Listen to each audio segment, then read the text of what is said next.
নমস্কার, আমি প্রিয়াঙ্কি চক্রবর্তী চলে এসেছি আজকে আপনাদের জন্য একটি নতুন ভিডিও নিয়ে। অ্যাস্ট্রো দীক্ষা চ্যানেলে আপনাদের সবাইকে স্বাগত। আজকে একটা বিশেষ বিষয় নিয়ে কথা বলবো। কাল হলো গুরু পূর্ণিমা। এই গুরু পূর্ণিমা দিনটি একটি অত্যন্ত গুরুত্বপূর্ণ দিন। অবশ্যই পূর্ণিমা তো থাকছেই, তার সাথে গুরুর আরাধনা করার জন্য এই দিনটি একটা মোক্ষম দিন। আমরা জীবনে যাই করি না কেন, গুরুর আশীর্বাদ ছাড়া কিন্তু সেটা কখনোই সম্ভব হয়ে ওঠে না। আমাদের যত রকমের শিক্ষা, সমস্ত কিছু কোনো না কোনো গুরুর হাত ধরেই শুরু হয়। তো আজকের দিনটাতে অবশ্যই গুরুকে আমরা বিশেষভাবে তো শ্রদ্ধা জানাবই, কিন্তু গুরু সবসময়ই আমাদের কাছে শ্রদ্ধেয়। তো এই বিশেষ তিথিটা কেন বলা হয়? কারণ গুরু পূর্ণিমা, অবশ্যই গুরুকে তো আমরা শ্রদ্ধা জানাবই, এবং যেহেতু এই দিনটিতে ব্যাসদেব, যাকে আমরা বেদব্যাস বলি, যিনি মহাভারতের রচয়িতা, তার জন্ম হয়েছিল। তো তার জন্মতিথি অনুসারে এই দিনটিকে গুরু পূর্ণিমা হিসাবে দেখা হয়। কিন্তু গুরুর জন্য আমি মনে করি প্রত্যেকটা দিনই হচ্ছে একটা বিশেষ দিন। গুরুকে শ্রদ্ধা জানানোর জন্য প্রত্যেকটা দিনই একটা বিশেষ দিন, যেদিন যখন আমার মনে হবে আমি গুরুকে কিন্তু সেই শ্রদ্ধা জ্ঞাপন করতে পারবো। কারণ গুরু ছাড়া কোনো সময়ই কোনো কাজ সম্পূর্ণ হয় না। যে কোনো ধরনের শিক্ষা, যা আমরা জীবনে জ্ঞান শিক্ষা যাই পাই না কেন, যেটুকু পাই সেটুকু কিন্তু গুরুর আশীর্বাদে। গুরু সাহায্য করলে তবেই কিন্তু আমাদের মানে সবটা সম্পূর্ণ হয়। যতই আমরা মনে করি যে গুরুর কি প্রয়োজন আছে, নিজেরাও তো আমরা পড়তে পারি, শিখতে পারি, কিন্তু সেটা কিন্তু কখনো সম্পূর্ণ হয় না।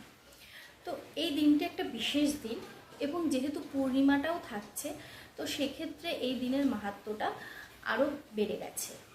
তো এই দিনে আমি কিছু বিশেষ উপাচারের কথা বলবো, যেগুলো করলে কিন্তু ভীষণ ভালো ফল পাওয়া যাবে।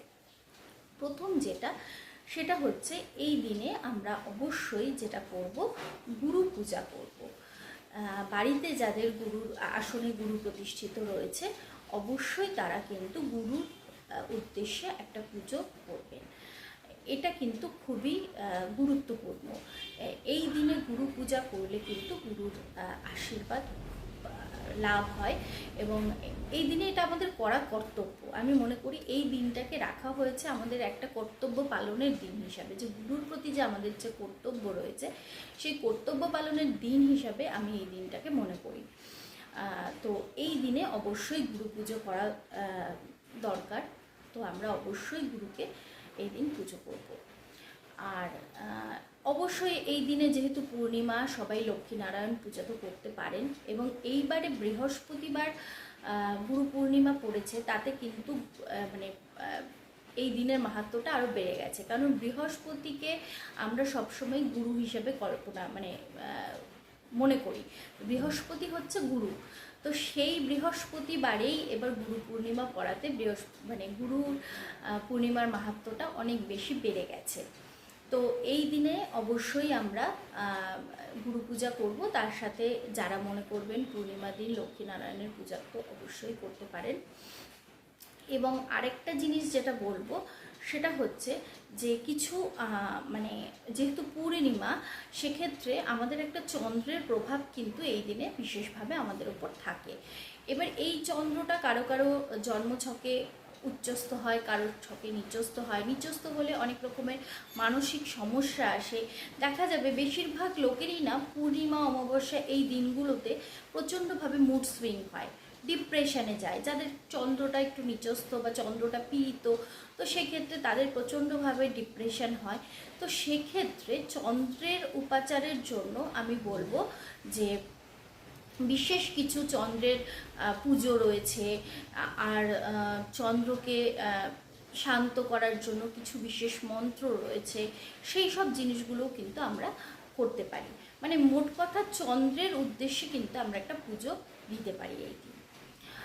সন্ধ্যাবেলা অবশ্যই বাড়িতে ঘিয়ের প্রদীপের মধ্যে একটা লবঙ্গ, একটু কর্পূর দিয়ে অবশ্যই মা লক্ষ্মীর সামনেও সেটা জ্বালাতে পারেন, বা গুরুর সামনেও, গুরুর ফটোর সামনে বা গুরুর আসনের সামনেও এই প্রদীপটা রাখতে পারেন। এটাও খুব ভালো একটা জিনিস। আর একটা বিষয় বলবো যে আর্থিক সমৃদ্ধি লাভের জন্য একটা লাল শালু কাপড়ের মধ্যে 3টে কড়ি, একটা কাঁচা হলুদ আর একটা কাঁচা টাকা, এটা দিয়ে আপনারা মা লক্ষ্মীর পায়ের কাছে রাখতে পারেন। এটাও কিন্তু আর্থিক সমৃদ্ধি লাভের খুব ভালো উপায়। তো কালকে বৃহস্পতিবার, কালকের পুরো দিনটাই পূর্ণিমা রয়েছে, মানে আজকে রাত্রেই পূর্ণিমাটা লেগে যাবে 1টা 21-এ, এবং কালকে মনে হয় রাত 2টোর পরে ছাড়বে। তো আমরা বৃহস্পতিবার পুরো দিনটা কিন্তু পূর্ণিমার জন্য পাচ্ছি। তো এইটাকে খুব ভালোভাবে আমরা কাজে লাগাবো।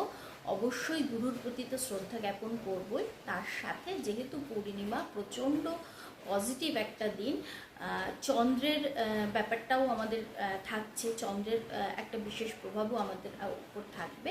তো সেই কারণে এই যে উপাচারগুলো বললাম, এইগুলো যদি কালকে আপনারা করতে পারেন, সেক্ষেত্রে কিন্তু অবশ্যই মানে খুব উপকৃত হবেন আমি মনে করি। তো আজকের মতো ভিডিওটা এখানে শেষ করব। সবাই খুব ভালো থাকবেন, সুস্থ থাকবেন, আর আমার ভিডিওগুলো যদি ভালো লাগে অবশ্যই একটুখানি লাইক, শেয়ার অ্যান্ড সাবস্ক্রাইব করে দেবেন। তো আজকের মতো ভিডিওটা এখানেই শেষ করছি। সবাই ভালো থাকুন, সুস্থ থাকুন, নমস্কার।